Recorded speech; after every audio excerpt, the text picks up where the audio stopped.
ಶ್ರೀರಾಮನಿಂದ ಆಂಜನೇಯನಿಗೆ ಮರಣದಂಡನೆ ಶಿಕ್ಷೆ. ಒಮ್ಮೆ ಶ್ರೀರಾಮನು ತನ್ನ ಅರಮನೆಯಲ್ಲಿ ಯಾವುದೋ ಕಾರ್ಯಕ್ರಮಕ್ಕೆ ವಿದ್ವಾಂಸರು, ಋಷಿ ಮುನಿಗಳು ಉಪಸ್ಥಿತರಿದ್ದರು.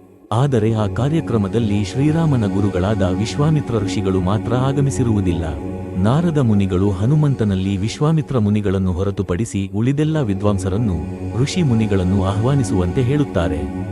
ಅದರಂತೆಯೇ ಹನುಮಂತನು ವಿಶ್ವಾಮಿತ್ರ ಮುನಿಗಳನ್ನು ಬಿಟ್ಟು ಉಳಿದವರನ್ನು ಆಹ್ವಾನಿಸುತ್ತಾನೆ. ಇದರಿಂದ ಕೋಪಗೊಂಡ ವಿಶ್ವಾಮಿತ್ರರು ತನಗಾದ ಅಗೌರವಕ್ಕೆ ಶ್ರೀರಾಮನಲ್ಲಿ ಹನುಮಂತನಿಗೆ ಮರಣದಂಡನೆ ವಿಧಿಸುವಂತೆ ಆದೇಶವನ್ನು ನೀಡುತ್ತಾರೆ. ವಿಶ್ವಾಮಿತ್ರರು ಶ್ರೀರಾಮನ ಗುರುಗಳಾದ್ದರಿಂದ ಗುರುಗಳ ಆಜ್ಞೆಯನ್ನು ಪಾಲಿಸಬೇಕಾಗಿತ್ತು.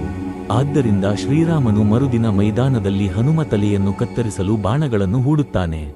ಆದರೆ ಯಾವುದೇ ಬಾಣಗಳು ಕೂಡ ಹನುಮಂತನಿಗೆ ಹಾನಿ ಮಾಡುವುದಿಲ್ಲ. ಯಾಕೆಂದರೆ ಹನುಮನು ಆ ಸಂದರ್ಭದಲ್ಲಿ ಶ್ರೀರಾಮ ಎನ್ನುವ ರಾಮನಾಮವನ್ನು ಜಪಿಸುತ್ತಿರುತ್ತಾನೆ. ಇದರಿಂದ ಮನನೊಂದ ನಾರದನು ತನ್ನ ತಪ್ಪನ್ನು ಒಪ್ಪಿಕೊಂಡು ಕ್ಷಮೆಯನ್ನು ಕೇಳುತ್ತಾರೆ.